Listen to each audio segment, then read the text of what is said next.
Ang basahan natong text this morning, Romans chapter 16. Last verses, 25 to 27.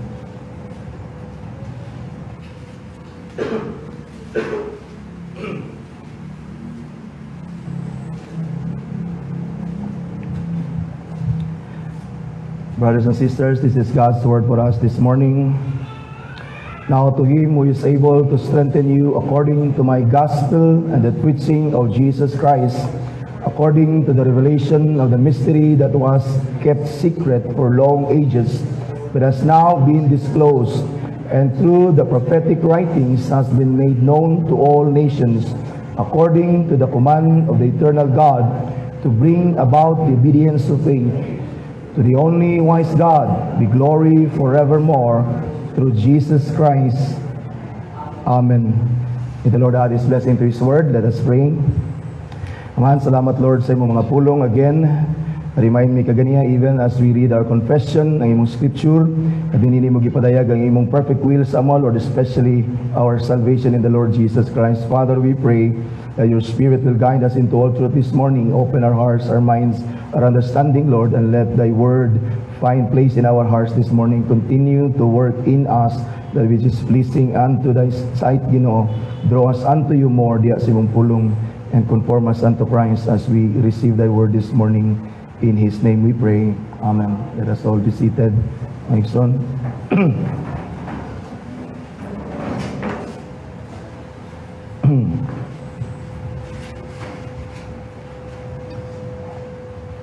Sa pulong sa Dios, diya ta gina-conform sa Ginoo sa image and likeness of Christ. Diya ang Ginoo ga work sa iyang work sa atong life when we come to understand the Word of God. Din sa reform, tagana to dako kayo emphasis ang preaching sa Word sa Ginoo. That is why ang atong gi-encourage ang tanan as the Word is preached, you be attentive, di ba? Mina og ayo sa pulong sa Ginoo, although okay nang magsulat but as much as possible ang atong mind ba mahimong dili dili bitaw mawala ang atong pagsunod sa pulong sa Ginoo, kay diha ga work and spirit sa Ginoo as we come to understand the Word of God as it is preached to us.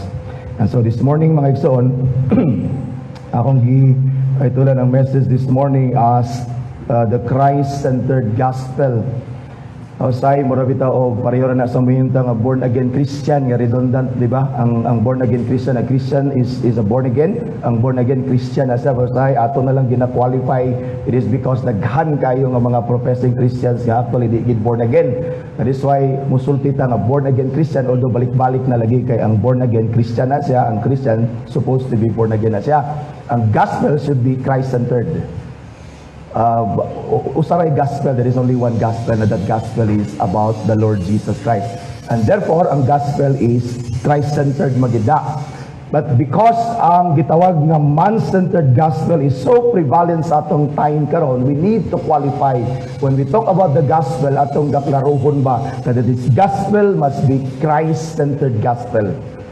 Because unless otherwise masayod ta sa true gospel, which is a Christ-centered gospel, di nato ma-discern mga igsoon nga sa kadaghana sa itong madunggan and even masubo ta sa mga churches karon that ang gospel nga ilang gi-preach is dili gid siya Christ-centered. Even manotice nimo nga sentro gyud sa tao.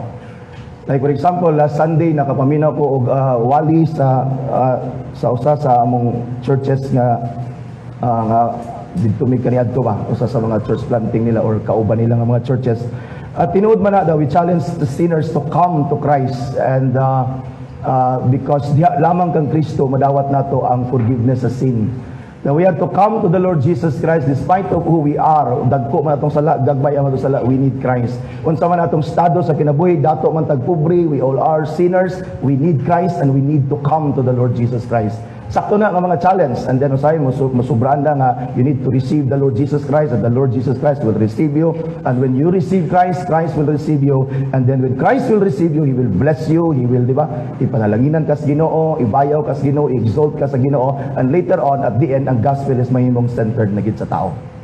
Mahimong man-centered ang gospel. Di ba? So that is why salamat sa Ginoo natay kay Ginoo this morning atong klarohon kung sa gyud ang gitawag nga Christ-centered gospel mga igsoon. Now, Again, ang challenge is, kailangan tang masayod sa true gospel. So masubo ta nga daghan kayo na sa ngatanan nga preaching. Even nakadumdum lang ko sa akong gi-share ni Brad Wing about kang usa sa kanang famous bitaw kayo nga preacher kaniadto sa Caribbean, si Miles Monroe. Yung nakadungog mo saya, may siya mo tudlo, pero kung di ka kabalo sa true gospel, that is a Christ-centered ang gospel, pwede nga mura bitaw og mura madala ka sa iyang gipang istorya ba. Lately, sa life ni Miles Monroe, mga igsoon, is ang iyang teaching may tungod sa, kasi Miles Monroe magod-focus kay siya sa pagtudlo sa kingdom. Wala na siya dautan. It is because lagi, si Christ, when He began to preach, the message ni Christ man gyud is the gospel of the kingdom. But later on, pag makita nimo sa book of Acts, ang mga disciples, ang apostles na gisugo ni Jesus to establish the church, the message is now dito na na-focus sa kingdom, which is the Lord Jesus Christ. So, dili dautan nga mag-preach sa kingdom, but when you focus sa kingdom and then you forget the king, di na siya maayo. Yung sahay, mahimo na ang kingdom, mahimo na siyang center sa tao, dili na kang Christ. And so late sa life ni Miles Monroe, gatudlo na siya og while he preached the text sa John chapter 9 or 10:9 na ingon si Jesus, I am the door. If anyone enters me, ingon siya, he will be saved. And ingon din si Jesus, and I will go in and go out and find pasture. And he will go in and go out and find pasture. When he preached kaninga text sa John chapter 9 verse 10 na si Jesus is the door. Si Miles Monroe, gi-focus siya nga si Christ door, and then iyahang nahimo na nga ang iyahang pag-preach kang Christ as a door. Nahimo nang nagdimin o nagdiminish ni Christ or a reputation ni Christ as our way of salvation. The message there is Christ is our only way of salvation. But it does not necessarily mean na si Christ ra ang pamaagi nga nahimo ra siyang way, as in nahimo ra siyang door.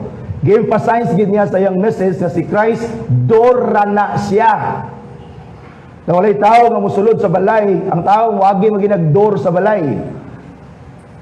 Walay tao kuno nga mosulod sa door or balay through the door nga mo stick siya sa door o nga magsige siya pasalamat sa door o magsige siya bow down sa door. What a person does when he enters into a house through a door will simply pass through the door and never mind about the door. And so give us yung message nga si Christ door na. Ang emphasis niya is ang kingdom, nata sa kingdom. And so na-diminish ang reputation ni Christ as our only way of salvation, as our Lord, our King, our Creator, and our all. So lami siya paminawon. Pero truth is, that kind of preaching sa gospel is dili siya Christ-centered. Kasi muna ang problem mga igsoon. So we need to understand and to know kung unsa gyud ang gospel or rather Christ-centered gospel. Any gospel that does not exalt Christ is a false and blasphemous gospel. Any gospel that does not exalt Christ, even a gospel na magdugang og works sa tao whatsoever sa gospel, is a false gospel and it's a blasphemous gospel. You see? Because the gospel is about the Lord Jesus Christ saving sinners for the glory of God. In other words, the gospel that we need to hear today, which is the true gospel, and the gospel that we need to remind ourselves kada adlaw. The true gospel is the gospel that exalts Christ alone and not man. Muna ang Christ-centered gospel. Nakaroon mga ibso, nanata sa very end sa itong study sa book of Romans. Let us praise God nga niabot ani. Di ba? Sama ni Paul nga pag-abot niya sa very end sa iyang letter, itawag ni doxology because si Paul nag-died siya sa Ginoo. So it is a good thing mga igsoon nga niabot niya niya. Let us praise God nga nahuman ang atong study sa book of Romans mga igsoon. Atong daygon ang Ginoo sama nga ni Paul yang gidayeg ang Ginoo mga igsoon sa end, the very end sa iyang letter mga igsoon. This is a hymn of praise to God for His gospel si Paul, because the gospel again is concerning the Lord Jesus Christ. Sama sa state ni Paul sa iyang introduction sa chapter 1 mga igsoon, ingon siya, Paul, a servant of Jesus Christ, called to be an apostle, set apart for the gospel of God as He promised before through His prophets in the Holy Scriptures concerning the Lord Jesus Christ. And so si Paul, mga igsoon, sa iyang letter, he argues, he reasons that Christ is the good news, He is the gospel, He is the salvation of sinners, Jews and Gentiles, and that Christ is the fulfillment of God's promise in the Garden of Eden after the fall and was preached throughout the prophets. And this is the content sa iyang letter, which is gospel ni Jesus Christ. And at the very end, mga igsoon, din sa atong text, Paul ends his letter with a doxology, which is, if you notice, parihara, similar kayo sa doxology ni Jude. Sa Jude 24:25. Doxology is an expression of praise to God, a hymn of praise to God, mga igsoon. The word doxology comes from the Greek word doxa, which is glory, splendor, or grandeur, or atong gitawag na praise. And then logos means word or speaking. And so at the very end sa letter ni Paul, he praises God because of Jesus Christ. And so dini si Paul, mga igsoon, iyahang actually gi-summarize ang gospel sa iyang doxology. Kay lagi ang book of Romans is about the gospel, is about the Lord Jesus Christ.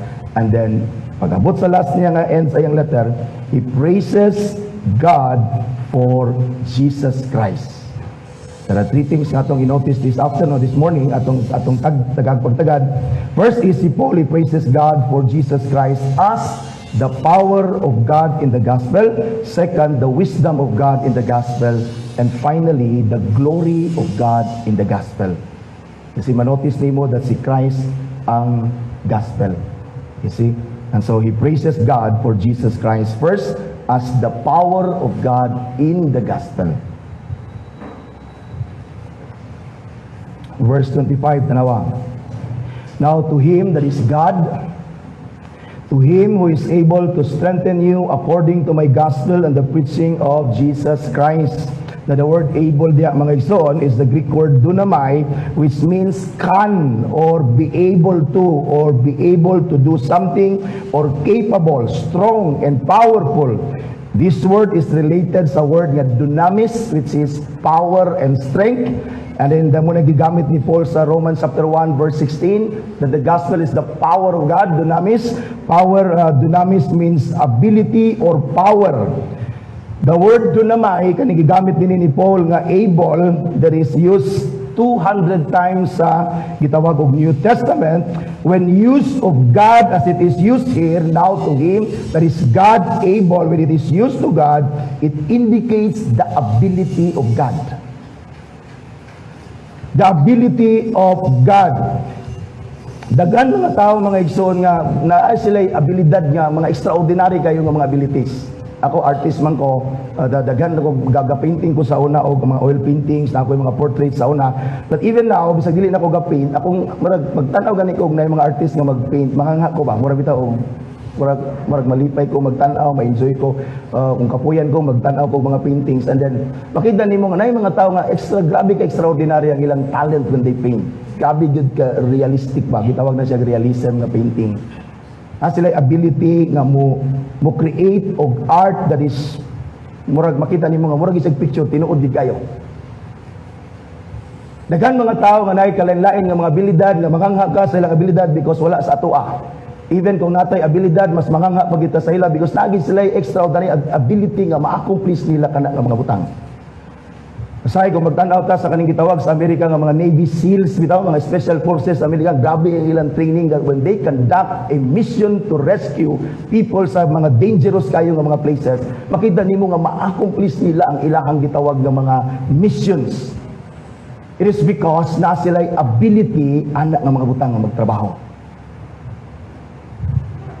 Ilang gitun-an, ilang gi-train ang ilang kaugalingon, anak nga mga butang nga ma-accomplish nila mga igsoon. Magbaton sila ability nga ma-accomplish nila what they need to accomplish mga igsoon because sa ilang training. But ang atong Dios mga igsoon, di na sa kinahanglan mag-train.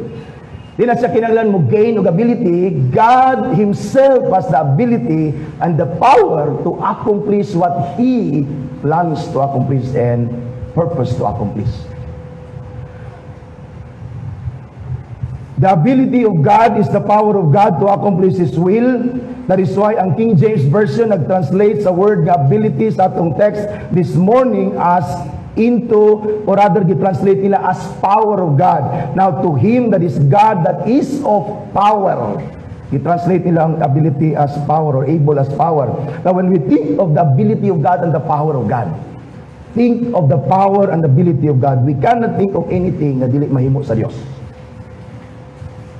In fact, ang Dios has the ability to create something out of nothing. Daghan kayo mga abilidad ng mga tao sa kalibutan, but ang ability nila, ilang gidevelop. And whatever they can create based sa ilang abilities, always created sa mga butang na silang palibot. Magkinahanglan sila o mga raw materials to create something. But God has the power and ability to do something and to create something out of nothing. And so makita nato din nga gi-emphasize ni Paul ang ability sa Dios, ang power sa Dios mga igsoon. Tanawa, notice unsay gabuhaton sa Dios, unsay power sa Dios mga igsoon diha ang gipasabot ni Paul. Now to Him that is God who is able to strengthen you. The word strength there means to make you stable, to make you to place you sa kanang gitawag nga firmly, set fast, to fix or to make firmly fix, establish. Meaning, wala kay chance of falling away or losing your salvation. In fact, si Paul din inaingon siya, to Him who is able to strengthen you, is the same sa gisulti ni Jude sa Jude chapter 1. Okay, 1 raman na, isa raman na chapter. Jude 24, ningon si Jude, now to Him, that is to God yapon. That is God our Savior. Sa Jude 24, ningon siya, to Him who is able, the same word doon na may ang gigamit ni Jude. Siya, to keep you from stumbling. That is, to keep you from falling and to present you blameless before His presence or the presence of His glory with great joy. So si Jude nagingon siya, God is able to keep you. He has the power to keep you from falling away sa grace. Na kung yung tanawon, si Paul is saying the same thing. Si Jude nagingon siya, walay believer nga mo fall away from grace. Why? Because nagingon si Paul, ang Ginoo mismo by the same power is able to establish you diha sa imong faith. How? Through the gospel. You see? Ano? Now to Him who is able to strengthen you, ingon si Paul, according to my gospel. Gitawag ni Paul ang gospel, the gospel of God, the gospel of Christ as my gospel, because this is His only message when He preached. So gitawag niya my gospel, giklaro ni Paul ang iyang gospel, that is the Christ-centered gospel, because si Paul nag-warn siya sa mga tao nga nag-preach og other gospel. Tapos naningon siya, anybody who preaches another gospel that I and we preach, that is, wala sila laing gospel but the Lord Jesus Christ. That is why gitawag niya din ang gospel as my gospel. This gospel nga akong gisulat sa inyo karon. And so God is able to strengthen and to establish us diya sa faith, sa atong salvation, that will never fall away from the grace of God through the gospel. Ano ningon si Paul diya, tanawan sa gingon niya, who is able to strengthen you according to the gospel, my gospel and the preaching of Jesus Christ.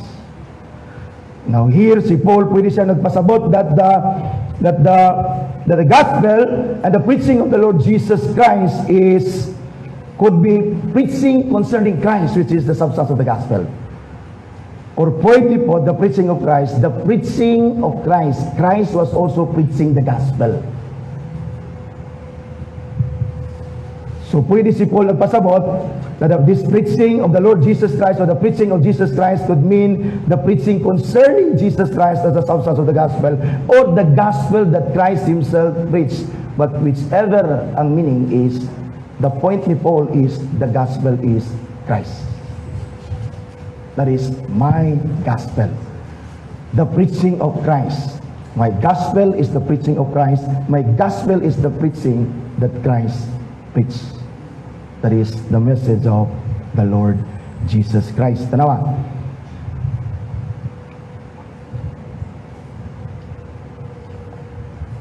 Ang ipasabot ni Paul is, God has the power to establish us sa atong faith. Sama sa gingon ni Jude, that none of us will fall away from grace permanently, because God has the ability to establish us diha sa atong salvation. How? Christ, the gospel. That is why ningon si Paul sa Romans chapter 1 verse 16, "For I am not ashamed of the gospel, for it is the power of God, dunamis, the ability, the power of God for salvation for everyone who believes, Jews first, and also to the Gentiles." In other words, Paul is saying that Christ is the power of God sa atong salvation. Christ is the power of God to save His people from sin. In Christ, God exerts His power to save sinners. That's why si Christ niyanhig yun to work the work that is necessary for our salvation. Why? Because He is the power of God exerted sa atong salvation para maluwas ta. God exerts His power to save in Christ. The working of that power is the redemptive work of Christ on the cross. That's why si Jesus necessary money. So that by God's power who is Christ sa atong salvation, ma-accomplish ang atong kaluwasan. Na notice din mga igsoon sa gipasabot ni Paul din notice mga igsoon that Paul here naghatag siya og gospel assurance. He praises God for Christ Jesus because Christ Jesus is not only our salvation, that God saves us in Christ. Not only that God saves us in Christ, God keeps us saved in Christ. Ulumoro mo na siya, when God saves, God saves. But sometimes, usahay when we face kaning gitawag nga crisis sa atong faith, usahay murag magunaw na taluwas pa ko dili. But hindi gipakita ni Paul, nagdaig si Paul sa Ginoo because si Christ is the power of the gospel. Na dili lang ta giluwas sa Ginoo, He keeps us saved in Christ. That's why giklaro niya na si Christ din nga gi-preach niya, the preaching of the Lord Jesus Christ, my gospel is God uses this thing, the preaching of Christ, as para ma-establish ta diha sa atong salvation in Christ. In other words, Paul is saying that wala lang tagiluwas sa Ginoo kang Christ, iyatang gi-keep saved kang Christ. Kaya ba sinagunahuna ta nga giluwas ta sa Ginoo, ba't kita na'y bahala atos unahan to persevere aron ta mga luwas kung di ta mulautay, di ta maluwas, and therefore magunahuna ta nga atong kaluwasan nagpabilin sa atong kaugalingong pagpaningkamot. The reason why we persevere, and we will certainly persevere until the end, is because Christ is the power of God sa atong salvation. And mind you, because God is powerful and omnipotent, He does not need anything from you. Kaya mo idugang sa iyang power. Wala. And so, any gospel that preaches Christ and man's work is a false gospel. Because Christ is more than enough na power sa Diyos to save all His people. And listen, to keep these people safe forever. Hebrews chapter 7 verse 25, nagingon ang writer sa Hebrews, consequently, He that is Christ is able, you see the word dunamai, si Christ is able to save to the uttermost, which means Christ is able to save completely, permanently, utterly, perfectly, mga igsoon. Ang NLT nag-translate ani nga word kaning gitawag nga uttermost, once and forever. In other words, Christ is able to save sinners once and forever. He is able to save us. In other words, the salvation that Christ wrought sa ato ang mga igsoon is complete. Perfect. Complete. Wala tayo kadugang. Naningon ang writer sa Hebrews, consequently, Christ is able to save us to the uttermost. Nagigon din siya to those who draw near to God through the Lord Jesus Christ. Nagigon siya because Christ is the power of God to save sinners from their sin. And then notice dayon why Christ is able to save and to keep us safe, which is the gospel assurance. Nagingon ang writer sa Hebrews, since He that is Christ always make intercession for them. The reason why we are saved and keep saved until glory, because of Christ. Because of His work sa perfect obedience, mga igsoon, sa iyada yung passive active obedience, and also of Christ's intercession even after, or rather at this very moment. So the reason why we are saved because si Christ miyani. The reason why we are keep saved is because si Christ is interceding for us. That's why none of us shall fall away permanently sa grace sa Diyos. O na example sa Bible, mga igsoon, na si Peter, ni-fall siya, mga igsoon, because he committed a very serious sin of denying Christ.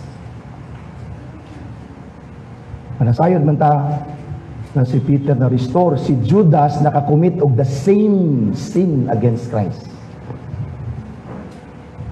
Manganong si Peter na restore, si Judas wala. Napareho man sila, but hunaon disciple ni Christ. Pareho man sila nag-uban ni Christ. Pareho man sila associated ni Christ. Pareho man sila nakakaton kang Ginoong Hesukristo. But the only reason why si Peter na restore it is because Christ interceded for him. Si Judas wala. And so the only reason why we are saved and will be kept safe forever is Christ. Why? Christ is the power of God sa salvation nato. Muna ipasalamatan og ayon ni Paul. That is why sa ako nagikaingon, when you come to a faith crisis sa inyong life, sa atong life, because dili gid na malikayan, nagi crisis atong faith nga atong mahinagbo, mga igsoon. I for one nakahinagbo ko. Because Satan will continue to attack us from every side, mga igsoon. Dili siya gapahulay, ga-attack siya sa to. To the point na usahay, maka-question ka sa itong kaugalingon, am I really safe? But ang atong gikinahanglan lang is to remind ourselves that our salvation is Christ. Wala sa to. Christ is the power of God. Christ is the omnipotent power of God sa atong salvation. So what we need when we are challenged, mga igsoon, sa atong circumstance, even ang yawa, mga igsoon, maghatag og doubt sa atong salvation, especially napata sa atong process of sanctification, we sin. That is why ginasanctify ta sa Ginoo. People will always attack us. Ikaw, inana ka, buragyapong ka, waka na usap, buragyapong ka. Say mabungkag, say maguba atong gagalingon, but remind yourself kada nga atong kaluwasan na kang Ginoo Hesukristo. And the assurance of the gospel is we are saved and keep saved because of Christ, the power of God. You see? Second, mga igsoon, is Paul praises God here sa iyang doxology. First is can Jesus Christ as the power of God in the gospel. Second is he praise sa Ginoo, rather ni Paul ang Ginoo kan Ginoong Hesukristo. It is because si Jesus is the wisdom of God in the gospel.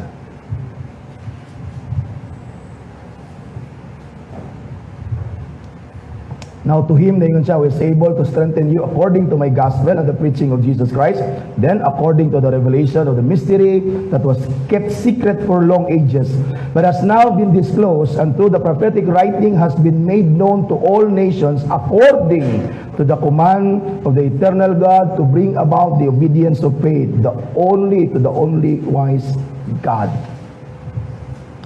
And so while Paul, iyang di-recall ang gospel, nga mao ni nga gospel nga mystery that is gi-reveal sa Ginoo, gi-preach karon to the obedience of all nations, that is the Lord Jesus Christ. Iya ring on to the only wise God. The word wise in Greek means skilled, expert. Not only that God is powerful, He is skilled, He is expert. He knows what He's doing. Kung ihatag sa Ginoo sa tao, even sa angels, ang pinaka-bright nga angels, and even pinaka-wise nga tao nga si Solomon, to devise a plan to save man,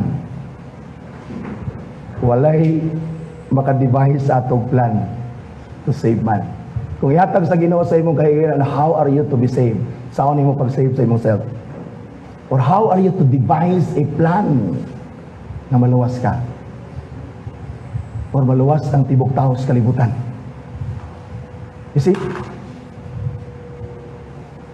Think of Adam and Eve and all the Old Testament believers na naluwas before Christ came. Tanawa ang wisdom sa Ginoo how He saved His people beginning kang Adam hangtod sa katapusan nga tao ngayang luwason. Na si Christ na tao man dias tunga. And who would think ang Ginoo mo save ani nga way? Wala. That is why si Paul mga igsoon, if God magdepend ang Ginoo sa atoa, walay laan naton at even the wisest man on earth, aside from Christ, that is Solomon, can never devise a plan, create a plan to save the whole mankind through one man. Naningon si Paul sa Romans chapter 11 verse 33, oh, the depths of the riches and the wisdom and the knowledge of God, how unsearchable are His judgments and how inscrutable His ways. Ang context din is how God saves people. Wala sukad mo santog sa una-una sa tao ug unsaon pagluwas sa Ginoo ang mga tao, especially the Gentiles. Kay lagi, ang ilang understanding sa una is ang gasluwason sa Ginoo, hindi rather ang mga Jews ra gyud. Ang Jews wa sila maguna-una mga igsoon nga ang Ginoo mag-save og Gentiles. And so si Paul nanganga siya mga igsoon, in fact gitawag ni Paul dinhi nga mystery. The mystery nga ipasabot ni Paul dinhi is the salvation of the Gentiles. Not only the salvation sa Jews, but the salvation of the Gentiles is a mystery. Why? Because walay nakauna-una ana sa una. And even when Christ is already ilagi-preach na si Christ sa mga apostles, sa mga Jews, ga-reject gapon kan Christ, and even ilagi-apon gi-discriminate ang mga Gentiles because naguna-una sila. Pero ang Gentiles, ang ilang salvation, kinahanglan sa siya mahimong Hudiyo, aya siya maluwas. Kung nila masabdi ang wisdom sa Ginoo, how God will save His people, not only the Jews, but also the Gentiles that were scattered around the world through the ages, mga igsoon.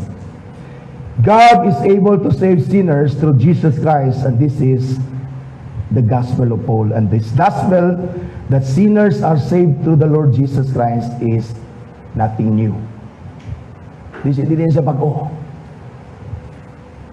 This is how God saved Adam and Eve and all those believers sa Old Testament and paingon sa atong time karon mga igsoon. That's when si Paul dinhi, now to Him who is able to strengthen you according to my gospel and the preaching of the Lord Jesus Christ. Ipakita niya that this gospel nga akong gi-preach sa inyo, who is the Lord Jesus Christ, is the same gospel that God preached sa Old Testament. That is why ningon siya, according to the revelation of the mystery. This gospel nga akong gi-preach, this is the mystery that was kept secret from ages past. And then, gi-reveal sa atong time karon mga igsoon. So in direct context, mo tan-awon ang mystery which is gi-mention ni Paul sa Romans chapter 11 verse 25 to 26. Although daghan man mystery when Paul speaks of the gospel as mystery, daghan sa nasa line gipasabot. But here the direct context of this text mga igsoon is Romans chapter 11 verse 25, 26 when Paul speaks of not only sa salvation sa Israel but also again sa salvation sa Gentiles. Gitawag ni Paul sa Romans chapter 11 og mystery. Nahingon siya, lest you be wise on your own side, I do not want you to be unaware of this mystery, brothers. Nahingon siya, a partial hardening has come upon Israel until the fullness of the Gentiles has come in. And notice ang wisdom sa Ginoo, how He will save His people sa tanan generation throughout the nations is ang Israel, naguna-una sila nga sila ray masave. Matanawa ang Ginoo how He will save the Gentiles through Israel. He hardens Israel so that the Gentiles, so that the gospel will be preached to the Gentiles. Tanawa ang wisdom sa Ginoo. Ngano man ang Israel wa mo dawat kang Christ. Ang reason para ang gospel ma-preach sa tibuok kalibutan. And notice ang wisdom sa Ginoo sa iyang salvation through the Lord Jesus Christ, His wisdom. Na partial hardening, the fullness of the Gentiles shall come in. Ang Israel majelos, and he will accept the gospel, the Lord Jesus Christ. Tanawa ang kabright sa Ginoo in saving all His people from all generation. Only through Jesus Christ. You see, first, gi-reject nila si Christ, na-harden sila, nisunod kita, and then karon ma-jealous sila, they will receive Christ. And so, all of God's people will be saved. Ang way, ang wisdom sa Ginoo is only Jesus Christ. That is why, ang gospel na gi-preach sa Ginoo kang Adam and Eve, si Christ. Ang gospel na gi-preach sa Ginoo kang Noah, kang Abraham, kang Moses, kang David, and all the prophets is about the Lord Jesus Christ. Why? Christ is the wisdom of God. He is the only way. Ngayon si Jesus, I am the way, the truth, and the life. No one comes to the Father except through me. Because He is the wisdom of God. And so Christ is the wisdom of God in the salvation of both Jews and Gentiles. The mystery that was kept secret for long ages has been now disclosed, nag-ingon si Paul, is referring ani nga pamaagi sa Ginoo to save His people. Ingon din siya, through the prophetic writings has been made known to all nations. You see, Romans chapter 15, verse 8, 12, si Paul, na yan, giklaro din eh. This gospel kang Christ was a mystery, gi-reveal karon. In fact, si Paul, iyang gi-reveal sa mga hintil dito sa Rome. Because ang Romans are hintil. Iyang gi-reveal, nag-ingon din siya din eh, muna yung will sa Ginoo, although mystery ni kiniadto, gi-reveal ni karon, even through the scripture, this was revealed. Gituyo ni sa Ginoo nga gi-reveal karon and then gi-preach karon because ang command sa Dios is obedience to faith. All of God's elect must obey the gospel. The call of the gospel, muna gitawag siya obedience to faith because the call of the gospel is repentance and faith in the Lord Jesus Christ. And this is God's command. This is God's way of saving people through the gospel of Christ. That's why si Paul, I am not ashamed of the gospel, for it is the power of God unto salvation, para sa tanan nga motuo. That is why the gospel must be preached to all, because by God's wisdom, ang means sa salvation sa tao is through hearing the gospel of the Lord Jesus Christ. Because that's where, and that's how the Spirit of God creates faith in us when we hear the true gospel of the Lord Jesus Christ.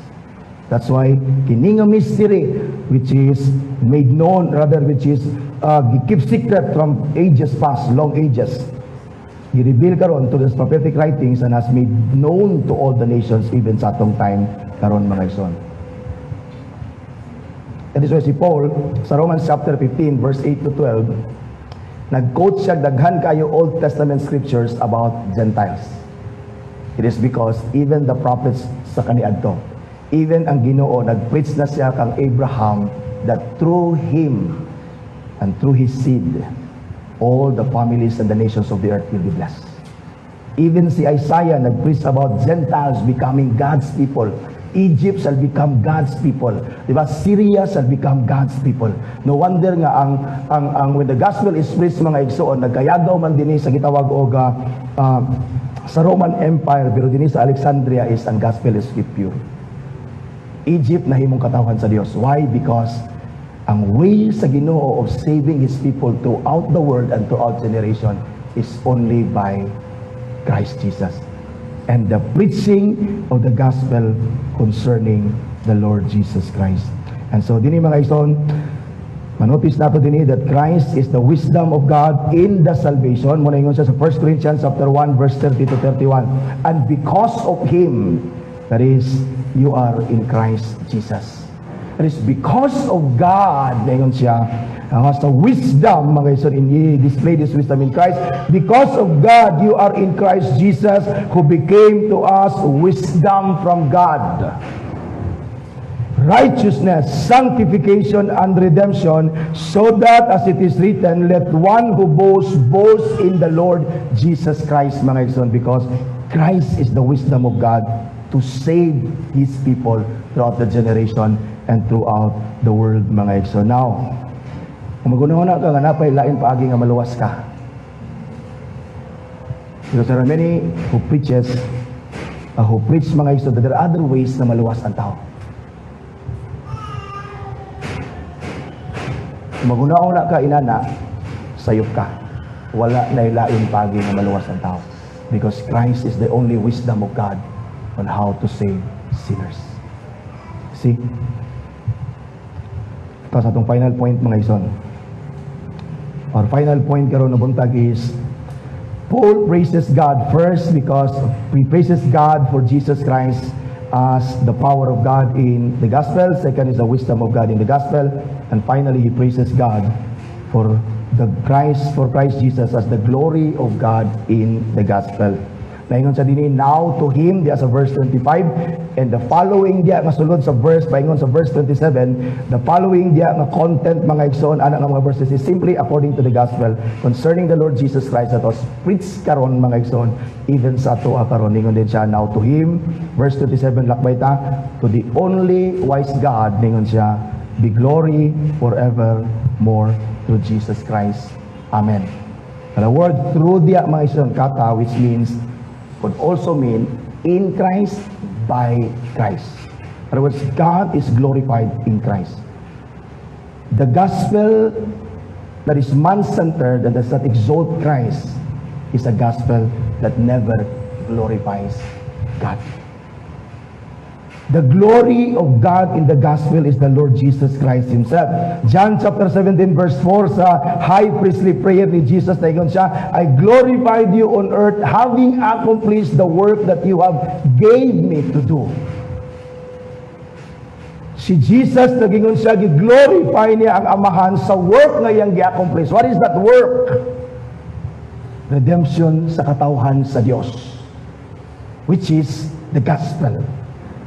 And so si Christ iyang gi-glorify ang Dios tungod sa iyang pag-accomplish sa gitawag nga work na gipadala siya sa Dios. The reason why He was sent sa Ginoo to work to save His people. Now God is glorified in Christ mga igsoon sa work sa iyang redemption. Only in the work of Christ's redemption is God glorified. Ang balikod, ang Dios may maya lang siya sa atong salvation if we believe that our salvation is only through the work of Christ. Because the reason why Christ came here is to accomplish that work, mga igsoon, that glorifies God. That is why when Christ accomplished that work, even before siya na-crucified, because it's a done deal,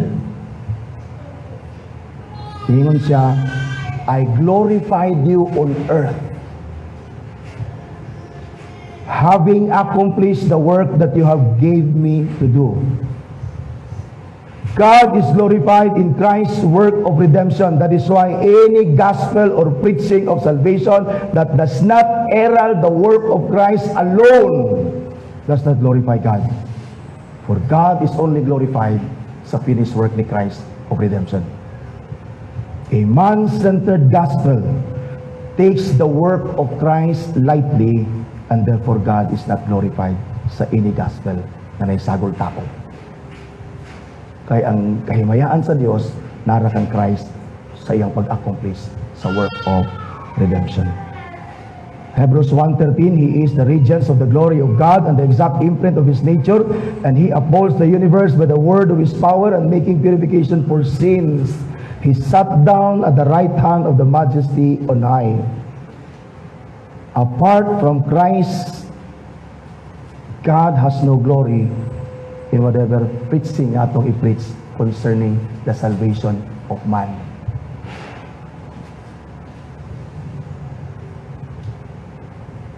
That is why ang chief end sa tao is to glorify God. We'll only be able to glorify God as our chief end when we are in Christ.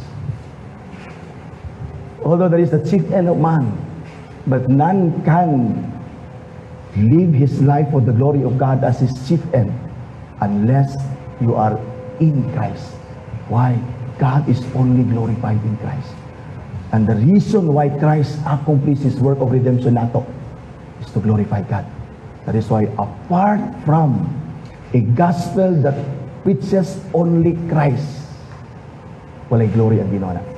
That is why ako nang gituyo mga ison para even sa atong understanding on how we are saved, we must understand the person and the work of Christ, that even sa atong mind, even sa atong thinking, sa atong salvation, God is glorified. Why? Because we know and we understand na atong salvation is only the work of Christ, the power and the wisdom of God, and by that kind of thinking sa imong understanding sa imong salvation, Samtang mamalandong ka sa iyong kaluwasan, that way, God is pleased, God is glorified. And we know na kanang atong understanding, kanang atong renewed na mind, even atong understanding sa atong salvation, will lead us a life in a manner that is pleasing sa Ginoo. Otherwise, kung sayop atong mindset, sayop atong una-una, sayop gid ang atong pagkinabuhi sa kalibutan, mga igsoon. That is why many Christians are still running after the things of this world after receiving salvation in Christ. Hayawi nila nga ang trabaho ni Christ is just to save us and then enjoy life forever. No, we cannot enjoy life forever apart from Christ. That is why even sa ato din sa kalibutan, when you are saved, you now belong to Christ. Your life now is Christ. Because the only way you can live a life that is pleasing sa Ginoo and can glorify God as your chief end is Christ. That is why nagingon ako din eh. Ako nagibalik ang Kim Andro pagabi, inayin ko nga. Yes, magpakabuhi pa tani nga kalibutan, kinaman tayo mga obligasyon, kinalan ta makakaon. Pero akong gitudlo ang principle din is simply work to provide your needs and the needs of the family. Pag negosyo para raan na nga intensyon, ay napaggubiyan na. You just work normally, pag negosyo normally, and be contented kung sa ihatag sa Ginoo sa imo. Ingon si Paul, as long as you have food and clothing, okay na. Kasi si Paul nag-instruct siya sa mga pobre and even sa mga dato, sa tanan tao sa simbahan, be contented kung unsay gihatag sa Ginoo sa imo, because godliness and contentment is great gain. Kung nakay kaunon, kung nakay sulubon, okay na. Daingon si Paul, in fact, ingon siya, ayaw gyud pagtinguha nga madato ka. Because kung maghilagbing ang imong tinguha nga magadato ka, certainly you will wander away from faith. Which is, wander ka away from what is truly life, that is the Lord Jesus Christ. And even ang mga dato sa simbahan, dinglan ni Paul, to be rich in good deeds and to be generous. Masya maingon nga, ala, pagpadato mo maayo pa. Ang mga pobre, gingnan niya, diyara mo, okay na, kay kaunon, diyara, okay na. Kamu nga mga dato, ala, paghatag mo sa mga tao, kay the reason why nagipadato ka sa Ginoo is to be generous and para nga makaprovide ka sa need po sa uban nga walay ila. So ang life nato mga ison is just simply mabuhi ta karon, ma-provide na tong needs sa tong mga anak. That's it. Ayaw naggobihan na. Because kung mugobihan ka na, mangandoy pa kag mansyon, mangandoy pa kag unsa pa na diha, nigawas ka sa kabubuton sa Dios. Ang imong tinguha dili na si Christ. Tinuod.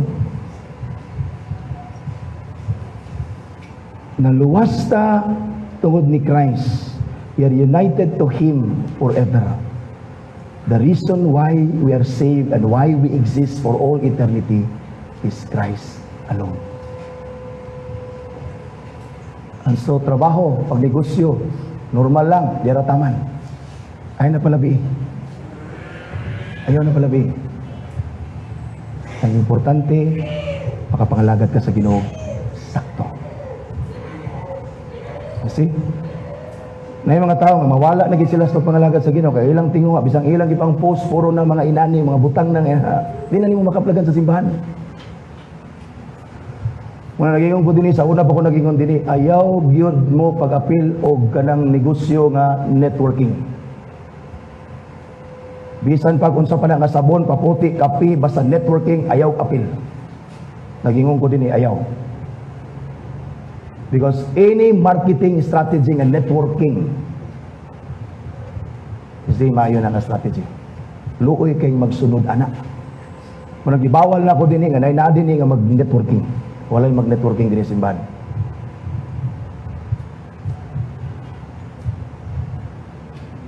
Unang kung namay nag-networking din kung namay nagtinguha din nga nag-apil-apil sa na inyong mga huluga diya nga networking undangan na. Kay madismaya ra ka na sa unahan. Di na ka makaplagan sa simbahan na. Ibutang, matod pa ni Paul kang Timothy, ibutang ang imong trust pagsalig sa Dios lang. Pagtrabaho, pagnegosyo, pero ang imong pagsalig nasa Dios, wala sa negosyo trabaho. Kaya ningon si Paul, ang riches sa kalibutan gitawag ni Paul og uncertain. Uncertain. And why would you trust and put your trust on uncertain things? Usbay mo una-una. Sojourner ta ani nga kalibutan. Ang Christian sa Bible is associated with suffering, not riches. Ayaw gawas diha. In fact, ako mong gingnan nga ang suffering and poverty is a blessing from God. Daghang Christian nga wa kasabot ani. Ang poverty, ang blessing, when you study the Bible and church history, is a blessing. It is God's providence. And the reason nga nata sa suffering, gituyo na sa Dios. That we may understand our misery apart from Him. Inanigyot ang kahintang. Dili kay makasabot na nga napataani nga fallen world, fallen flesh, unya mahayahay ta. Masayop na tong understand ang kinabuhi. Muna kasagaran Christian nga naaana nga kinabuhi sigla ka unya maabot di kuyaw na nga lakagon nimong riches kay maabot ra na nimo. Inig-imo na nang maabot. Malisod na ang imong kinabuhing Kristohanon. Magingon na ka nga muna ning kinabuhi gihatag sa Ginoo nako, gi-bless ko sa Ginoo. And you'll never think of glory anymore. Manin si Jesus, what profit a man if he gains the whole world yet loses his very own soul? Maimo maning tanan kalibutan, magsikat magadinig, maangkon nimo ang tanan sa kalibutan. This is nothing compared to the glory that God has prepared for us.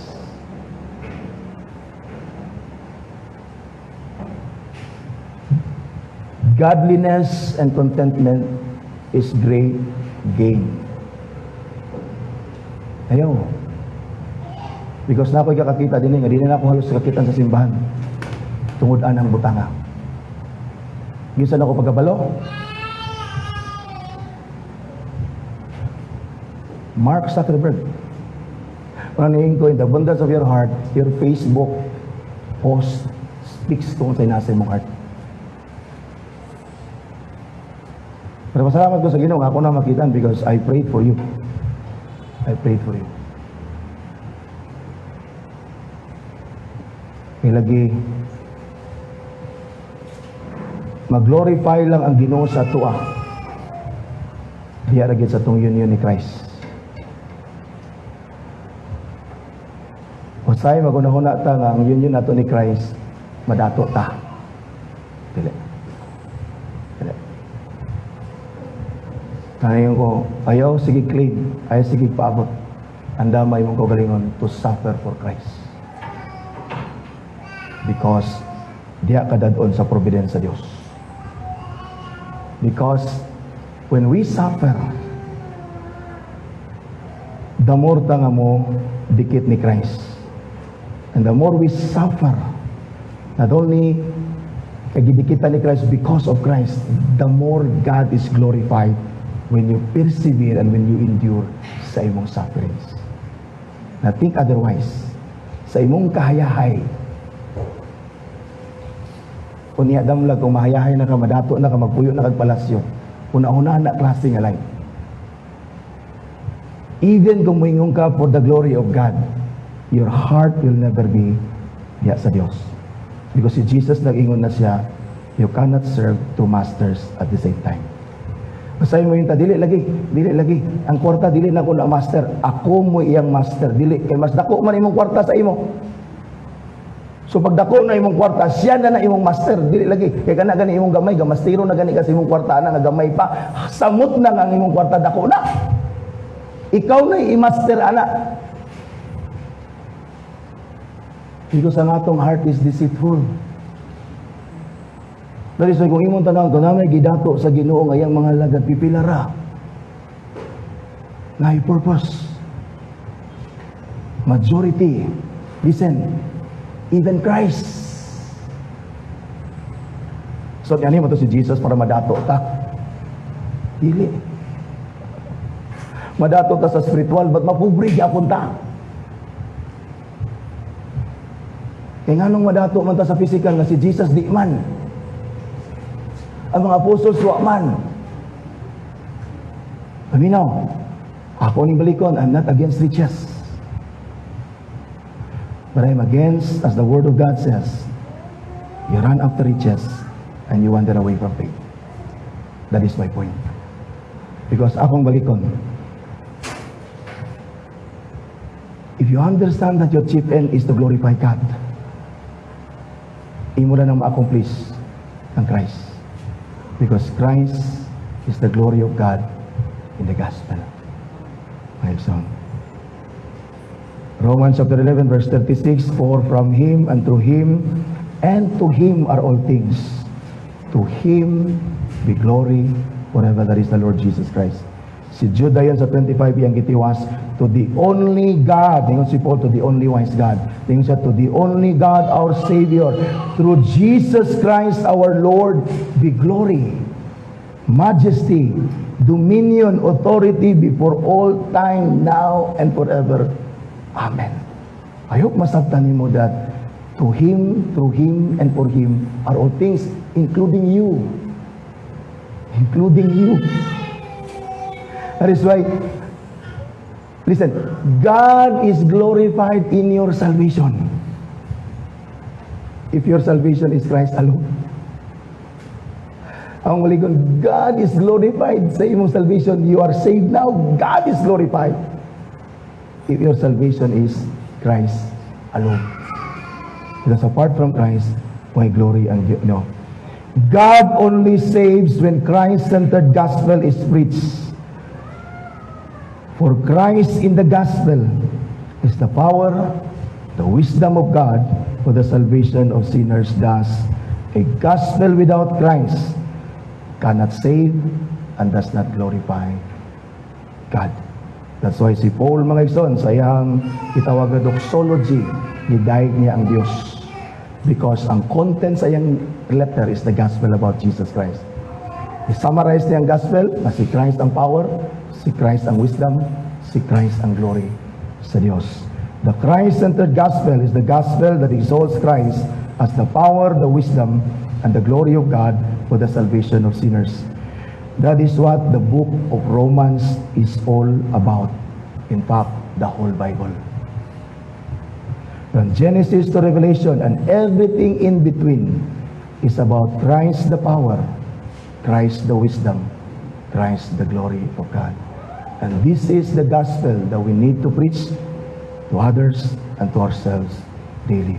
Because apart from the Christ-centered gospel, no salvation, no glory from God. Mga son.